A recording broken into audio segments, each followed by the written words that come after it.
love this bloke. He's a broadcaster who normally is working around the Vatican and all of the issues to do with the Catholic Church, but he's so much more than that. So we thought Colm Flynn, who we struck up such a friendship with during the time of transition of Pope, let's get him back and let's just have a couple of mates having a chat across the wires of the world every couple of weeks. Colm, lovely to see you, mate. How you been?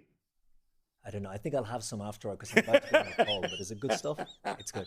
Oh, Paul, I'm so sorry. Hey, great to see you again. Hello, my beautiful friend. All right, well, can you believe it here, right? 100 days into Pope Leo. How's he going? You know what? Big change from Pope Francis in many different ways. And, you know, you and I last spoke when we were going through that huge transitional period, passing from one pope to the next. And it was an honor to be with you, Paul, talking about the passing of Pope Francis and the funeral and then the election of Pope Leo XIV. I think if we had to summarize it in one word, I would say clarity.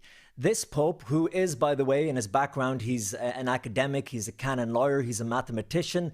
He doesn't speak off the cuff from what we've seen so far as much as, let's say, his predecessor would have. And while there were lovely moments of humanity with Pope Francis that we talked about here on the show, he knew when to stop the wheelchair to embrace someone. He knew the right thing to say at the right time. With Pope Leo, for example, I was amazed, Paul, the first few days when he was just after taking the pontificate.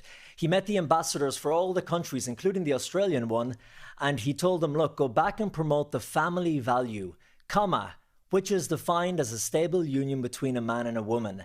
Now, I don't think we would have heard something this clear from Pope Francis. So, you know, many people celebrated Pope Francis. Others were confused under his pontificate. But at the moment, everybody seems happy under Pope Leo XIV. He has really been a pope to the left and to the right. Yeah, well, as it should be, right? I mean, that is where, of course, the faithful are. They are of many different political persuasions. Also interesting here about the generational divide when it comes to religion, right? That we know that Gen X and millennials were the ones starting to tune out. People older, baby boomers and older, a little closer to religion. But what do you think's going on at the moment about the number of young people who are starting to turn towards God? Yeah, this is fascinating, Paul, because we keep hearing on mainstream media that young people are leaving the church. And while that is true to a large extent, like my home country of Ireland, which was once called the land of saints and scholars, in the 50s and the 60s, it was a 90% attendance rate on a Sunday. If you didn't go early to church, you didn't get a seat. Whereas over the years with the Celtic Tiger, the economy booming, people were deciding, look, I'm going to go to brunch instead of Mass on Sunday. With the abuse scandals, that really put the nail in the coffin for a lot of people. But we are seeing in the United States, and particularly in Europe, for example, in France, 42% increase on baptisms and people converting to the Catholic Church from 2025 to 2024. Now, why is that? Why are these young people in particular coming back to the faith?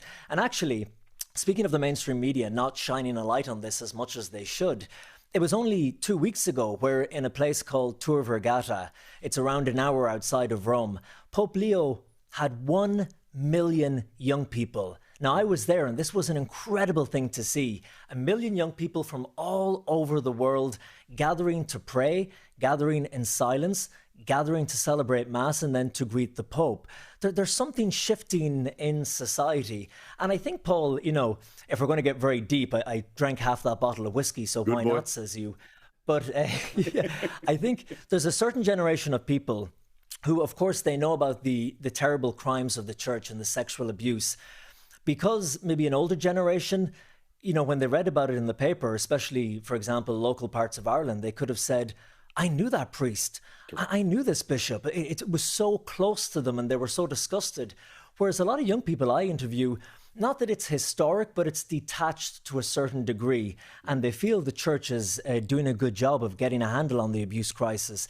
And Paul, they've been sold for years now. Where do you get fulfillment in life? Because no matter what the time, no matter what the age, we're always asking these profound questions. Why are we here? The meaning of life? Where are we going? And I think they've been told, look, you'll get those answers from fame, from fortune, from followers and social media. They've tried that. It hasn't worked. And now they're looking elsewhere. So this is a good opportunity for the Catholic Church, for all religion, to be a foundation for young people and to help them find those answers. Well said, well said. In fact, it's a conversation we're going to be looking towards in the next few days. So thank you for starting us off on that path. All right. Sadly, I'm within our final minute here, but tell me about a wonderful competition that happens in and around young people that are passionate around trades in Ireland. Yeah, okay, I know we should have more time to talk about this, but this is a festival that goes back over 60 years in Ireland. It's called the Rose of Tralee. Now, a little bit controversial at the moment because we can't have fun these days, can we? But it's not a beauty pageant, but it is 30 young women getting up onto a stage in front of all of Ireland on national TV. They're judged on how they look, their dress, but also, more importantly, their personality, their character, their substance. And I can't begin to tell you, I mean, Irish people watching now in Australia will know how big this is, but this is an institution in Ireland, and we have just crowned our new rose, the Rose of Tralee. I have a little clip. Check this out, Paul.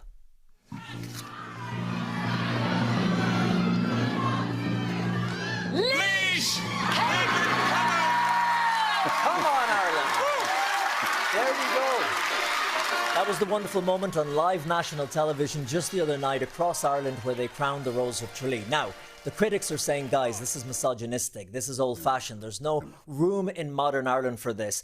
But then people like me, I mean, I was listening to you talking about flying your flag and celebrating your country. Right. These are the best of young Irish women who are university educated. This one actually an electrician, an apprentice, and they are celebrating their Irish culture. They're representing not only here at home in Ireland, but there were 3 from Australia this year as well. So they're representing our country in such a great way all over the world. It's something we should celebrate, and I'm glad 60 years, it's still going strong. Fine by me too, mate. Lovely to see you. We'll see you again next week where I'll make sure that there's even more time to talk about the wonderful things happening in your other home country, of course, of Ireland.